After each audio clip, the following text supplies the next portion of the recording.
OK, let's get some significant news because it's reached us this afternoon from Silverstone, and the British Grand Prix weekend looks set to be the largest attending sporting gathering in the world since the start of the coronavirus pandemic, after it was given the test event status by the government. It means a full capacity crowd will be at the circuit for the weekend, with race day on the 18th of July, which is the day before COVID restrictions are set to be lifted in England. Let's go live to our reporter Craig Slater, who's at the track now. Oh, so it's a landmark day, isn't it, Craig? Big breaking news today. Big breaking news, and as you say, the biggest crowd in world sport. We expect on July the 18th, 140,000 people will be welcomed here by Stuart Pringle, who's the managing director of this Silverstone circuit. It's wonderful news. It's great for Britain as well, Stuart. How pleased are you with this outcome? Well, I'm both pleased and I can say personally very, very relieved.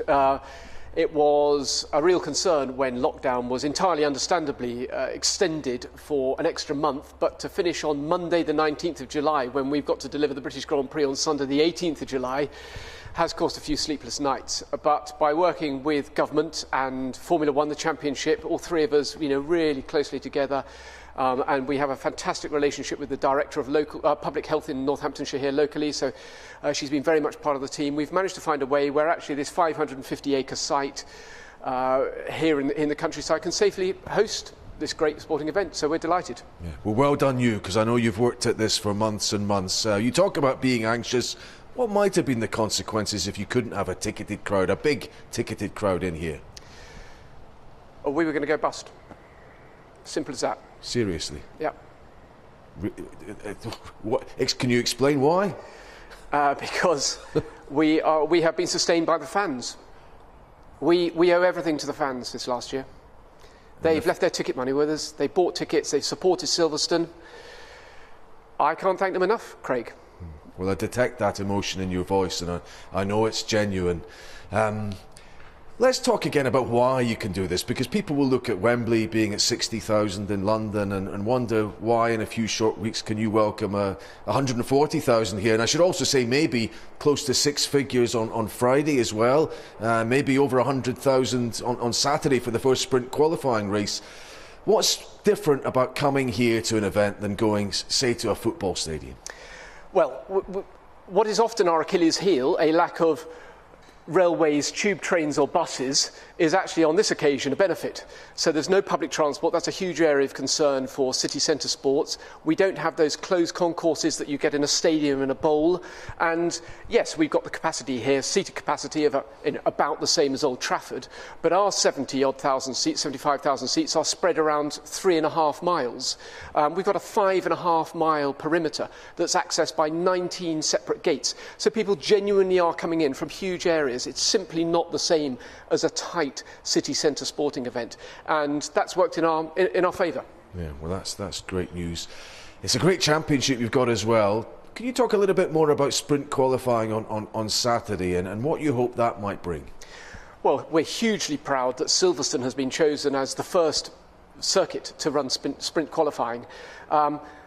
We're in the entertainment business here. That's my job. I have to sell tickets. I'm a promoter. So give me something that mixes it up. I understand that there are, one or two diehards, and and I'm a bit of a nerd where these things are concerned. But actually, what we want is an exciting race. I mean, it's been thrilling this season.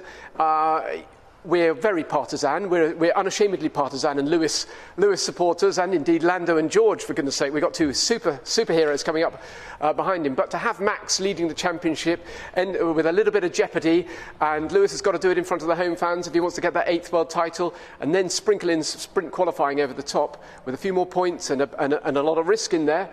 That's the sort of entertainment we want. That's what sport's about. That's what we've missed through lockdown, isn't it, Craig? It really is. It really is. To go back to the final point, people will wonder about the politics of this and the various arguments on either side for you getting the capacity crowd here.